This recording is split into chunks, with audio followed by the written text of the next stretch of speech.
Hello guys, welcome to my YouTube channel. అందరు ఎలా ఉన్నారండి? బాగున్నారా? నేనైతే చాలా బాగున్నాను.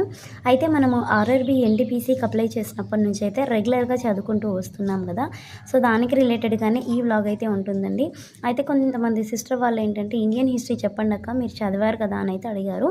సో నేను కూడా ఆర్ఆర్బీ ఎన్టీపీసీకి ఫస్ట్ టైం అటెంప్ట్ ఇస్తున్నానండి. సో నేను ఎప్పుడైతే ఆర్ఆర్బీ ఎన్టీపీసీ ఎగ్జామ్ రాయలేదు, ఇదే ఫస్ట్ టైం అయితే నేను ఎగ్జామ్ రాస్తున్నాను. బట్ ఏంటంటే ఇండియన్ హిస్టరీ నాకు తెలిసినంత వరకు అయితే నేను ఇండియన్ హిస్టరీ బుక్ అయితే కంప్లీట్ చేశానండి చదవడము. సో ఇంపార్టెంట్ టాపిక్స్ కూడా కొన్ని రాసుకున్నాను. సో నాకు తెలిసినంత వరకు అయితే మీకు ఎక్స్ప్లెయిన్ చేయాలని అయితే అనుకుంటున్నాను. వెళ్ళిపోదాము టాపిక్లోకి. మనకు ఆర్ఆర్బీ ఎన్టీపీసీలో ఇండియన్ హిస్టరీ అనేది ఒక సబ్జెక్ట్ అండి. సో ఈ ఇండియన్ హిస్టరీని 3 పార్ట్స్గా డివైడ్ చేయొచ్చండి. 3 పార్ట్స్గా.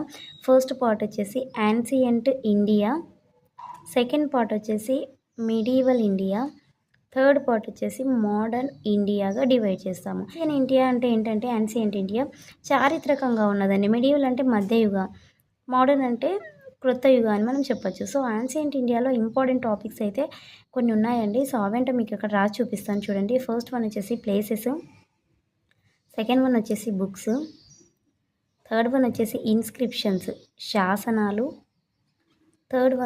ఫోర్త్ వన్ వచ్చేసి పర్సన్స్ వ్యక్తులు, ఫిఫ్త్ వన్ వచ్చేసి వార్స్ యుద్ధాలు, సిక్స్త్ వన్ వచ్చేసి కింగ్స్ రాజులు, సెవెంత్ వన్ వచ్చేసి మీనింగ్ ఆఫ్ టర్మ్స్. సో ఎన్ని ఉన్నాయి టాపిక్స్? 1 2 3 4 5 6 7 టాపిక్స్ ఉన్నాయి కదా. ఈ 7 టాపిక్స్ అయితే చాలా ఇంపార్టెంట్ అండి యాన్సియంట్ ఇండియా నుంచి. అయితే మనము చూడండి, ప్లేసెస్ అనే టాపిక్ అయితే లాస్ట్ టైం వీడియోలో అయితే మీకు డిస్కస్ చేశాను కదా.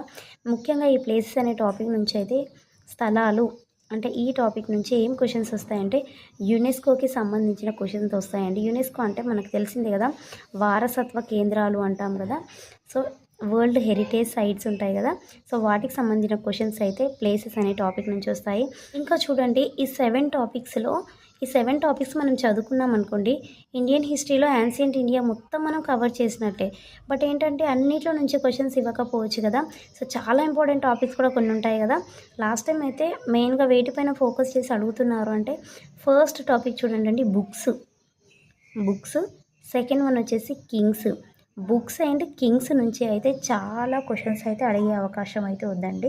అంటే యాన్సియంట్ ఇండియాలో ఇంపార్టెంట్ టాపిక్స్ ఏమైనా ఉన్నాయంటే బుక్స్ అండ్ కింగ్స్ అనే చెప్పొచ్చు. సో నేను ఒక్కొక్కటిగా మీకు ఎక్స్ప్లెయిన్ చేస్తూ వస్తానండి. So last time places topic అయిపోయింది, ఈరోజు బుక్స్ గురించి ఎక్స్ప్లెయిన్ చేస్తాను. నెక్స్ట్ ఇన్స్క్రిప్షన్స్ గురించి, ఇలా డైలీ ఒక టాపిక్ అయితే ఎక్స్ప్లెయిన్ చేస్తాను. సో కొత్తగా ఎవరైనా మన ఛానల్ని చూస్తున్నట్లయితే ప్లీజ్ సబ్స్క్రైబ్ చేసుకొని సపోర్ట్ చేయండి. ప్లేసెస్ టాపిక్ అయిపోయింది, ఈరోజు బుక్స్ గురించి అయితే తెలుసుకుందాము.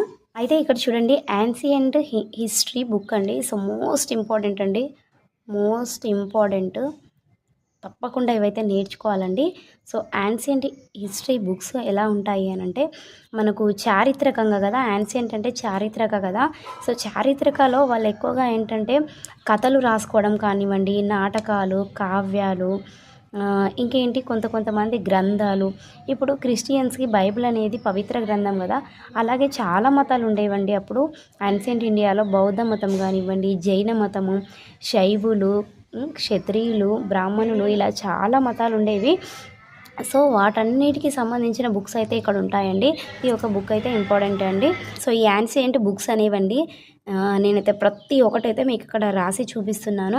యాన్సియంట్ ఇండియాలో ఏ బుక్ అయినా మీరు ఒక కావ్యం కానివ్వండి, నాటకం కానివ్వండి, ఏది అయితే మిస్ అవ్వలేదు, ప్రతి ఒక్కటైతే నేను ఇక్కడ రాశాను. ప్రతి ఒక్కటి మీకు ఎక్స్ప్లెయిన్ చేయాలంటే చాలా టైం పడుతుంది. సో సింపుల్గా అయితే ఎక్స్ప్లెయిన్ చేస్తాను చూడండి. మొత్తం అయితే ఒక 70 బుక్స్ వరకు అయితే ఉన్నాయండి. సో దీంట్లో నాటకాలు, గ్రంథాలు, ఇంకేంటి కావ్యాలు, ఇలా చాలా ఉన్నాయి. సో అన్నీ మనం గుర్తుపెట్టుకోవాలి. ఇంకా దీంట్లో చాలా ఇంపార్టెంట్వి కూడా ఉంటాయండి. సో మీరు చదివితే అర్థమైపోతుంది. ఒకసారి అయితే నేర్చుకోండి, ఇవన్నీ నోట్ చేసుకోండి, మీకు యూజ్ అయ్యే అవకాశం అయితే ఉందండి. సో ఇదేంటంటే అన్నిటికీ యూజ్ అవుతుందండి. ఆర్ఆర్బీ ఎన్టీపీసీ కాదు, ఆల్ కాంపిటేటివ్ ఎగ్జామ్స్ కూడా మనకి ఇండియన్ హిస్టరీ ఉంటుంది కాబట్టి ఇదైతే ఇంపార్టెంట్ అండి. చూడండి, ఫస్ట్ వన్ వచ్చేసి వేద సాహిత్యం అండి. ఆర్యుల పాలన స్టార్ట్ అయినప్పుడు అప్పుడు వేద సాహిత్యం అనేది వెలసిందండి. సో వేద సాహిత్యాన్ని ఎవరు రాశారంటే ఆర్యులే రాసుకున్నారు. సో నెక్స్ట్ వన్ వచ్చేసి శతపథ అండి. ఇవన్నీ అయితే బుక్స్, ఇటు పక్కన ఉన్నవన్నీ అయితే ఎవరు రాశారనేది అయితే ఉంటుందండి. సో శతపథ గ్రంథం అండి. ఈ శతపథ గ్రంథాన్ని ఎవరు రాశారనేది మనకు ఇన్ఫర్మేషన్ అనేది లేదు. బట్ దేనికోసం రాశారనేది అయితే ఇక్కడ చూడండి, వైశ్యుల్లో కుసుదిక్ అనే వడ్డీ వ్యాపారస్తులు ఉన్నారని అయితే ఈ గ్రంథం అయితే చెప్తుందండి. నెక్స్ట్ వన్ వచ్చేసి కల్ప బుక్కు. ఈ కల్ప దేనికి సంబంధించిందంటే యజ్ఞాలకు సంబంధించింది. యజ్ఞాలలో కూడా ఒక రకమైన యజ్ఞం ఉంది, అది సులువసూత్రి యజ్ఞము. ఇది దీంట్లో ఎక్కువగా ఏంటంటే రేఖ గణిత అంటే జామెట్రీకి సంబంధించింది ఉంటుందండి. అంటే ఇప్పుడు యజ్ఞం ఉందనుకొని, ఇప్పుడు యజ్ఞానికి సంబంధించిన ఒక గుండం వేస్తారు కదా, సో అగ్నిగుండము అది ఎంత వెడల్పు ఉండాలి, ఎంత పొడవు ఉండాలి, ఎంత హైట్ ఉండాలి అని చెప్పేసి అయితే ఇలా రేఖ గణిత జామెట్రీని వాళ్ళు అక్కడ చెప్పడం అయితే జరిగిందండి. సో ఇది దానికి సంబంధించింది. నెక్స్ట్ డైనెస్టీస్ ఆఫ్ కలీ ఏజ్, అంటే ఏజ్ అనేది ఒక ఏజ్ ఉంటుందండి. సో డైనెస్టీస్ ఆఫ్ కలీ ఏజ్ని అయితే మనకు ఎఫ్ఈ ఫర్గిటర్ అనే వ్యక్తి అయితే ఇంగ్లీష్లో ట్రాన్స్లేట్ చేయడం అయితే జరిగిందండి. డైనెస్టీస్ ఆఫ్ కలీ ఏజ్ ఇదైతే ఇంపార్టెంట్, గుర్తుపెట్టుకోండి, ఎఫ్ఈ ఫార్గిటర్. నెక్స్ట్ వన్ వచ్చేసి భారతం అండి, మహాభారతము. మనందరికి తెలిసిందే కదా, మహాభారతం ఎవరు రాశారు? వ్యాస మహర్షి గారైతే రాశారు. సో మెయిన్గా ఈ మహాభారతంలో ఏంటంటే 18 పర్వాలు ఉంటాయండి. ఈ 18 పర్వాల్లో 6వ పర్వమే వచ్చేసి భగవద్గీత అండి. సో భగవద్గీత సపరేట్ బుక్ కాదండి, మహాభారతం అనే గ్రంథం ఉంది కదా, సో ఆ గ్రంథంలో 18 పర్వాలు ఉంటాయి. 18 పర్వాల్లో 6వ పర్వమే భగవద్గీత. సో దీన్ని కూడా మనకు వ్యాస మహర్షి రాశారు అనుకోవచ్చు, ఎందుకంటే మహాభారతం రాసింది వ్యాస మహర్షి కదా, ఈ మహాభారతంలో ఉన్నవే కదా 6వ పర్వము. సో అందుకని చెప్పేసి భగవద్గీతను కూడా వ్యాస మహర్షి రాశారని అయితే అనుకోవచ్చండి. ఇక్కడ మహాభారతానికి మరొక పేరు కూడా ఉందండి, జయ సంహిత. ఎందుకంటే మనకి ఎగ్జామ్లో జయ సంహిత బుక్ అని అడగచ్చు, మహాభారతం అని అడగచ్చు. సో చెప్పలేము కాబట్టి మహాభారతం బుక్ని మనం జయ సంహిత బుక్ అని కూడా అంటామండి, ఇది కూడా గుర్తుపెట్టుకోండి. నెక్స్ట్ వన్ రామాయణం ఎవరు రాశారు? వాల్మీకి గారైతే రాశారు. Next the Arctic Home in the Vedas అనే బుక్ని బాలగంగాధర్ తిలక్ గారు అయితే రాశారండి. నెక్స్ట్ వన్ ఋగ్వేదం ఎవరు రాశారు అని అంటే మనకి ఇక్కడ కన్ఫామ్గా ఋగ్వేదాన్ని ఎవరు రాశారు అనేది తెలియదు. బట్ ఈ ఋగ్వేదం తెలుగులో ఉండే కదా సంస్కృతంలో, దీన్ని మనకు ఇంగ్లీష్లో ఎవరు ట్రాన్స్లేట్ చేశారు అంటే మ్యాక్స్ మెల్లర్ అనే వ్యక్తి అయితే ట్రాన్స్లేట్ చేయడం అయితే జరిగిందండి. నెక్స్ట్ వన్ అభిజ్ఞాన శాకుంతలము. ఇది ఈ గ్రంథాన్ని, ఈ బుక్ని, ఇది నాటకం అండి. సో అభిజ్ఞాన శాకుంతలం అనే ఒక నాటకము. ఈ నాటకాన్ని దీన్ని ఇంగ్లీష్లో ఎవరు ట్రాన్స్లేట్ చేశారు అని అంటే విలియం జోన్స్ గారు అయితే ట్రాన్స్లేట్ చేశారు. సో ఇక్కడ చూడండి, అభిజ్ఞాన శాకుంతలం అనేది ఈ నాటకాన్ని కాళిదాసు రాశాడండి, గుర్తుపెట్టుకోండి, అభిజ్ఞాన శాకుంతలంని కాళిదాసు రాశాడు. నెక్స్ట్ వన్ వచ్చేసి భగవద్గీత అండి. సో భగవద్గీత ఏంటంటే దీన్ని మనకు ఇక్కడ వ్యాస మహర్షి రాశారని మనం చెప్పుకున్నాం కదా భగవద్గీత. సో భగవద్గీతని ట్రాన్స్లేట్ ఇంగ్లీష్లో ఎవరు చేశారంటే చార్లెస్ వికిన్స్ అనే వ్యక్తి అయితే ట్రాన్స్లేట్ చేయడం జరిగింది. నెక్స్ట్ బుక్ వచ్చేసి the wonder that was India, అంటే ఇండియా అనేది ఒక వండర్ ప్లేస్ అని చెప్పేసి అయితే ఏఎల్ భాష్యం అనే వ్యక్తి అయితే ఒక బుక్ రాయడం అయితే జరిగిందండి. దేని గురించి అంటే అబౌట్ ఇండియన్ హిస్టరీ. ఆ బుక్లో ఏఎల్ భాష్యం రాసిన ఈ the wonder that was India అనే బుక్లో అయితే దేని గురించి ఉంటుంది అంటే అబౌట్ ఇండియాస్ హిస్టరీ గురించే ఉంటుంది. నెక్స్ట్ చూడండి, నెక్స్ట్ బుక్ వచ్చేసి ఉత్తరనికాయ. ఇదైతే బౌద్ధ గ్రంథం అండి. సో బౌద్ధులు ఉంటారు కదా, బౌద్ధ మతం వాళ్ళు, సో వాళ్ళకైతే ఇంపార్టెంట్ బౌద్ధ గ్రంథం అండి. ఇది పాలీ భాషలో రాయబడింది. నెక్స్ట్ కోసలన్, ఏంటంటే పాలీ భాషలో రాసిన గ్రంథాలు. అప్పుడైతే చాలా గ్రంథాలు ఉంటాయి, అంటే చాలా భాషలు ఉండేవండి. సో అలాగే పాలీ భాషలో అయితే ఈ కోసలన్ అనే గ్రంథం రాయబడింది. ఇదేవరు రాశారంటే బుద్ధుడు రాశాడండి, ఇదైతే గుర్తుపెట్టుకోండి. సో నెక్స్ట్ మన వచ్చేసి హిస్టరీస్. బుక్ నేమ్ వచ్చేసి హిస్టరీస్ అండి. ఇదెవరు రాశారంటే హెరిడోటస్ అనే వ్యక్తి అయితే రాశారు. ఇది గ్రీకు భాషలో రాయబడింది, గ్రీకు గ్రంథం అని చెప్పొచ్చు మనము. నెక్స్ట్ మనం పూర్వాలు. ఈ పూర్వాలనే మరొక పేరు ఏంటంటే ద్వాదశ అంగాలు అంటారండి. ఇదేంటంటే జైనుల పవిత్ర గ్రంథాలండి. ఇవి రెండు, పూర్వాలు, ద్వాదశ అంగాలు అనేవి జైనుల పవిత్ర గ్రంథాలు. సో జైన మతం ఉంటుంది కదా, జైన మతం వాళ్ళ పవిత్ర గ్రంథం అండి. నెక్స్ట్ కల్పసూత్ర అనే గ్రంథం ఎవరు రాశారంటే భద్రబాహు, ఇది పవిత్ర గ్రంథం. ఈ రాజతరంగిణి బుక్ని ఎవరు రాశారంటే కల్హనుడు రాశారు, గుర్తుపెట్టుకోండి, కల్హనుడు. నెక్స్ట్ బుక్ వచ్చేసి ఇండికా. ఇది మగస్తనీస్ అనే వ్యక్తి అయితే రాశారు, గ్రీకు భాషలో రాయడం జరిగిందండి. ఇదైతే గుర్తుపెట్టుకోండి, రాజతరంగిణి చాలా ఇంపార్టెంట్, ఇండికా కూడా చాలా ఇంపార్టెంట్ బుక్ మనకి. నెక్స్ట్ వన్ వచ్చేసి అర్థశాస్త్రం. ఈ అర్థశాస్త్రం అనే బుక్ని ఎవరు రాశారు? కౌటిల్యుడు అనే ఒక రాజు ఉండేనండి. ఆ రాజు అయితే మనకి అర్థశాస్త్రం బుక్ని రాయడం జరిగింది.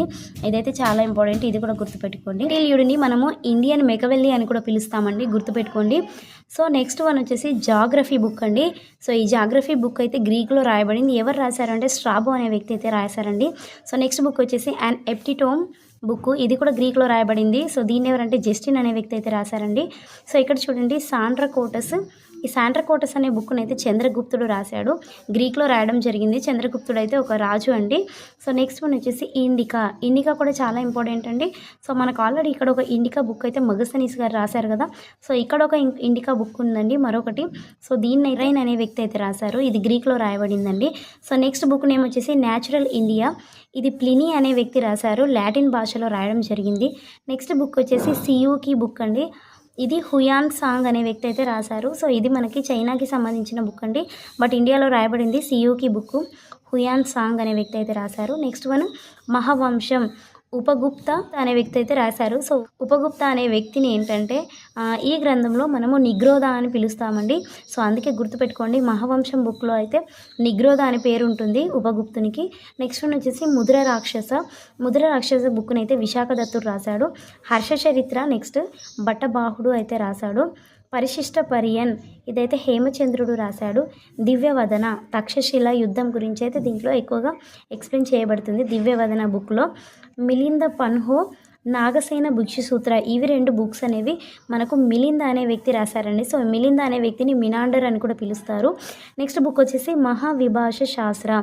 దీన్ని వసుమిత్రుడు రాయడం జరిగింది. సో దీన్నే మనము సంస్కృత గ్రంథం అంటాము. నెక్స్ట్ వన్ వచ్చేసి శౌరిపుత్రి ప్రకరణ. దీన్నైతే అవఘోషుడు అయితే రాయడం జరిగిందండి. సో శౌరిపుత్రి ప్రకరణ అవఘోషుడు రాశారు కదా. సో ఈ అవఘోషుడు ఇంకొక బుక్ కూడా రాశారండి, సుందర నందన అనే బుక్ కూడా రాశాడు. ఈ 2 బుక్స్ వచ్చేసి మనకు నాటకాలకు సంబంధించినవండి. సో నాటకాలు వేస్తూ ఉంటారు కదా, సో నాటకాలకు సంబంధించిన బుక్స్ ఇవి 2. నెక్స్ట్ చూడండి ఇక్కడ నెక్స్ట్ బుక్ వచ్చేసి చరక సంహిత అండి. ఇది చరకుడు రాయడం జరిగింది. చరకుడు అంటే ఎవరంటే డాక్టర్ అండి. సో ఆ కాలంలో యాన్సెంట్ ఇండియన్ హిస్టరీ కాలంలో అయితే మనకి డాక్టర్ వాళ్ళు ఉండరు కదా. సో చరకుడు అనే ఒక డాక్టర్ అయితే చరక సంహిత గురించి అయితే రాయడం అయితే జరిగిందండి. So next one geography book అండి. సో ఈ జాగ్రఫీ బుక్ని ఎవరు రాశారంటే టాలమా అనే వ్యక్తి అయితే రాయడం జరిగింది. నెక్స్ట్ బుక్ వచ్చేసి శిలపాదకారం అండి. సో ఇది ఎవరు రాశారనేది మనకు ఐడియా లేదు, బట్ దేనికోసం రాశారనేది అయితే ఇక్కడ మనం చూడొచ్చు. చందనము, సుగంధ ద్రవ్యాలు, నౌకలు అంటే షిప్లు ఉంటాయి కదా, వాటిని అయితే ఇండియాకి అయితే ట్రాన్స్ఫర్ చేసేవారండి. ఎక్కడంటే పెర్లిపస్ ఆఫ్ ది అరిత్రియన్ బుక్. సో ఈ బుక్ అయితే మనకి ఎవరు రాశారనేది తెలియదు, బట్ ఓడరేవుల గురించి అంటే ఓడరేవులు ట్రాన్స్ఫర్ చేస్తున్నారు ఇండియాకి అని చెప్పేసి అయితే ఈ బుక్లో రాయడం అయితే జరిగిందండి. నెక్స్ట్ బుక్ వచ్చేసి ఘటజాతక. సో ఈ ఘటజాతక బుక్ని అయితే వాసుదేవ కృష్ణ వ్యక్తి అయితే రాశారు. నెక్స్ట్ ఉత్తరాధ్యాన సూత్రం. ఇదైతే 22వ తీర్థంకరుడి గురించి అయితే ఉంటుందండి. సో ఎవరు రాశారనేది ఐడియా లేదు, బట్ 22వ తీర్థంకరుడు అనే వ్యక్తి ఉన్నాడు కదా, సో ఈ వ్యక్తి గురించి అయితే ఈ బుక్లో ఉంటుంది. నెక్స్ట్ మహాభాష్య బుక్ అండి. ఇదైతే పతాంజలి గారు రాశారు. ఇదైతే ఇంపార్టెంట్ అండి. సో బుక్ రాశారు ఓకే, బట్ దేని గురించి రాశారనేది అంత ఇంపార్టెంట్ కాదు, బట్ ఏంటంటే ఎవరు రాశారనేది ఇక్కడ చాలా ఇంపార్టెంట్. సో ఎవరు రాశారనేటివి చాలా గుర్తుపెట్టుకోండి. నెక్స్ట్ వన్ వచ్చేసి కాంతాంత్ర వ్యాకరణము. ఇదైతే శర్వవర్మ గారు అయితే రాయడం జరిగిందండి. సో నెక్స్ట్ వన్ వచ్చేసి గదా సప్తశశి. ఇదైతే హలుడు రాశాడు. దీంట్లో మనకు 700 శృంగార కవితలు అయితే ఉంటాయండి. సో కవిత్వాలకు సంబంధించిన బుక్ ఇది. అగట్టియం బుక్. నెక్స్ట్ అగట్టియం గ్రంథం అంటారు. ఇది అగటియార్ అనే కవి అయితే రాయడం జరిగింది. నెక్స్ట్ విష్ణు వర్ణ అండి. సో ఇతనైతే ఏం రాశాడు అంటే బుక్ నేమ్ అయితే మనకి ఇక్కడ ఇవ్వలేదు, బట్ చిన్న చిన్న కథలు ఉంటాయంట ఆ బుక్లో, ప్లస్ పంచతంత్రాలు కూడా ఉంటాయండి. సో వీటిని అయితే మనకు అరబిక్ భాషలో అయితే ట్రాన్స్లేట్ చేయడం అయితే జరిగిందండి విష్ణువర్ణ గారు.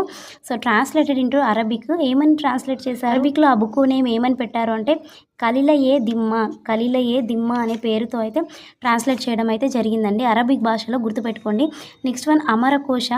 ఇది ఎవరు రాశారు అని అంటే అమరసింహ అనే వ్యక్తి రాశారు. నెక్స్ట్ ఆయుర్వేదం అండి. సో ఆయుర్వేదానికి సంబంధించిన బుక్ ఎవరు రాశారంటే ధన్యంతరి. సో యాన్సెంట్ ఇండియాలో మనలాగా హాస్పిటల్స్ అయితే లేవు కదా, సో అప్పుడు ఇదే ఆయుర్వేదాన్ని అయితే వాడేవారండి. సో అందుకని చెప్పేసి ఆయుర్వేదం అని అయితే ధన్యంతరి రాశారు, గుర్తుపెట్టుకోండి. నెక్స్ట్ సుశ్రుత సంహిత గ్రంథం అండి. సో గ్రంథం పేరు వచ్చేసి సుశ్రుత సంహిత. ఈ గ్రంథాన్ని సుశ్రుత అనే వ్యక్తి అయితే రాయడం జరిగింది. నెక్స్ట్ వ్యక్తి వచ్చేసి ఇక్కడ ఆర్యభట్ట అండి. సో ఆర్యభట్ట అనగానే మనందరికీ ఏం గుర్తొస్తుంది? సో మ్యాథమెటిక్స్కి సంబంధించిన వ్యక్తి కదా. సో జీరోని కనుగొన్న వాళ్ళు ఎవరు? అంటే మనకు 1 2 3 4 ఇలా నంబర్స్ ఉంటాయి కదా. సో 1 అన్నింటిలో జీరోని కనుగొన్న వ్యక్తి ఎవరంటే ఆర్యభట్ట అనే వ్యక్తి అండి. సో ఆర్యభట్ట ఇంకా ఏమేమి కనుక్కున్నాడు అంటే ఖగోళ శాస్త్రానికి సంబంధించినవి కనుక్కున్నాడు, గణిత శాస్త్రానికి సంబంధించినవి చాలా కనుక్కున్నాడు. నెక్స్ట్ సూర్య సిద్ధాంతాన్ని కూడా కనుక్కున్నాడండి. నెక్స్ట్ వచ్చేసి ఇప్పుడు సూర్యుడు కానీ వాటి రొటేషన్ ఎలా జరుగుతుంది యూనివర్సల్లో, ప్లస్ రివాల్యూషన్ ఎలా జరుగుతుంది అని చెప్పేసి అయితే ఈయన కనుక్కోవడం జరిగింది. నెక్స్ట్ ఈ సూర్య సిద్ధాంతం ఉంది కదా, సూర్య సిద్ధాంతంలో ఒక థియరీ ఉంటుందండి, హీలియోసెంట్రిక్ థియరీ అని చెప్పేసి. ఈ థియరీని కూడా కనుక్కున్నది ఎవరంటే ఆర్యభట్ట గారే, ఇది గుర్తుపెట్టుకోండి. సో ఇవైతే నేను చెప్పట్లేదండి, యాన్సియంట్ ఇండియాలో బుక్స్కి, నాటకాలకి అన్నిటికీ సంబంధించినవి ఏవైతే బుక్స్ ఉన్నాయో అవన్నిటిని మీకు ఒక దగ్గర గ్యాదర్ చేసి అయితే నేను చెప్పడం జరుగుతుంది. సో ఇవన్నీ అయితే నేను సొంతంగా రాసుకునేది కాదు, యాన్సియంట్ ఇండియన్ హిస్టరీ బుక్లో ఉన్నవే మీకు చెప్తున్నాను నేను. నెక్స్ట్ వచ్చేసి బృహత్ సంహిత పంచసిద్ధాంతిక, ఇదైతే వరహ మిహిర అనే వ్యక్తి అయితే రాశాడు. నెక్స్ట్ బుక్ పేరు వచ్చేసి కండాఢ్య ఇంకా బృహస్పత. ఇవి 2 బుక్స్ని అయితే బ్రహ్మగుప్త అనే వ్యక్తి రాయడం జరిగింది. సో ఇది దేనికి సంబంధించిందంటే గురుత్వాకర్షణ శక్తికి, అంటే గ్రావిటేషనల్ ఫోర్స్కి సంబంధించినది. ఈ గురుత్వాకర్షణ శక్తిని కనుక్కుంది న్యూటన్ కదండి.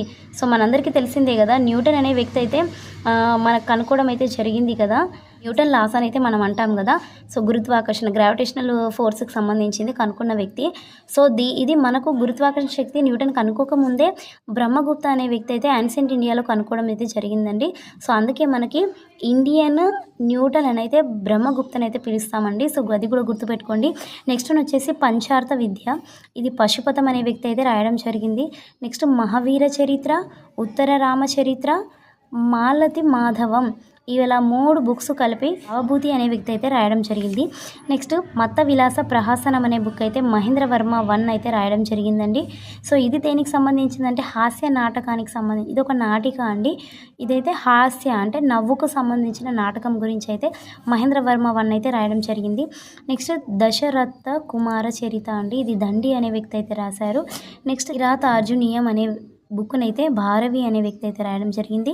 నెక్స్ట్ తమిళ్లో మహాభారతం అండి. సో మనకు తెలుగులో మహాభారతం ఉంది కదా, దీన్ని తమిళ్లో రాసింది మహాభారతం ఎవరంటే పేరుందర్. ఇదైతే గుర్తుపెట్టుకోండి, ఇంపార్టెంట్ అండి. మనకు తెలుగులో ఎవరు అయితే తెలుస్తుంది, బట్ తమిళ్లో తెలియదు కదా. సో పేరుందర్ అనే వ్యక్తి అయితే రాయడం జరిగింది. నెక్స్ట్ తేవరం తిరుమురై అనేది ఒక బుక్ అండి, గ్రంథం లాగా. ఇది ఎలా అంటే అంటే శైవులు ఉంటారు కదా, శైవ మతానికి సంబంధించిన వాళ్ళు. ఈ శైవ మతులు తమిళంలో కూడా ఉంటారు కదా. సో తమిళంలో ఉన్న శైవుల మతానికి ఇంపార్టెంట్ గ్రంథం అయితే ఏంటంటే తేవరం తిరుమురై అనేది అయితే ఇంపార్టెంట్ గ్రంథం అండి. సో ఇది వైష్ణవ మతాచార్యులందరూ కలిసి ఈ బుక్ అయితే రాయడం జరిగింది, ఈ గ్రంథాన్ని. నెక్స్ట్ అల్వారుల ప్రబంధం అనే గ్రంథాన్ని తమిళ వైష్ణవ మతాచార్యులే రాశారండి. నెక్స్ట్ మాళవికాగ్నిమిత్రం, ఇదైతే కాళిదాసు రాశాడు. నెక్స్ట్ విక్రమోర్వశీయం, ఇదైతే కాళిదాసుడే రాశారండి. ఇంకొకటి ఋతుసంహార, రఘువంశ, ఈ 2 గ్రంథాలు కూడా కాళిదాసుడే రాశాడు. నెక్స్ట్ కుమార సంభవ, ఇది కూడా కాళిదాసుడే. మేఘదూత, ఇది కూడా కాళిదాసుడే అండి. చూడండి 1 2 3 4 5 ఇక్కడున్న 5 సీరియల్గా ఉన్న గ్రంథాలన్నీ అయితే కాళిదాసుడే రాశాడు, ఇది కూడా గుర్తుపెట్టుకోండి. నెక్స్ట్ వన్ వచ్చేసి శిలపాధికారం అండి, ఇదైతే ఇల్లాంగో అడిగల్ అనే వ్యక్తి అయితే రాయడం జరిగింది. మణిమేఘలై గ్రంథాన్ని అయితే సత్తలై సత్తవార్ అనే వ్యక్తి అయితే రాయడం జరిగింది. గ్రంథం వచ్చేసి శివసింధమణి.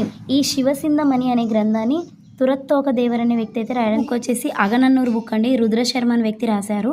నెక్స్ట్ బుక్ వచ్చేసి పురనన్నూరు, ఇదైతే మామూల నార అనే వ్యక్తి అయితే రాయడం జరిగింది.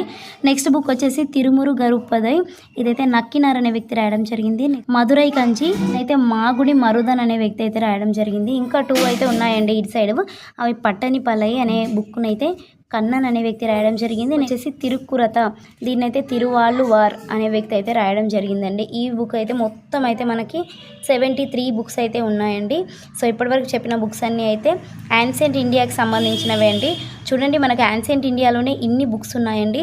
సో మనకి ఇంపార్టెంట్ టాపిక్ యాన్సియంట్ ఇండియా నుంచి వచ్చేవి ఏంటంటే బుక్స్, ఇంకోటి వచ్చేసి కింగ్స్. సో ఇవైతే చాలా ఇంపార్టెంట్ కదా. సో ఈరోజు చెప్పిన బుక్స్ అయితే తప్పకుండా ప్రాక్టీస్ చేయండి అండి. డైలీ ఒక 1-2 టైమ్స్ వీటిని చదువుతూ ఉంటే కనుక మనకే నోటెడ్ అయిపోతాయి. సో ఈ బుక్స్ అయితే చాలా ఇంపార్టెంట్ అండి.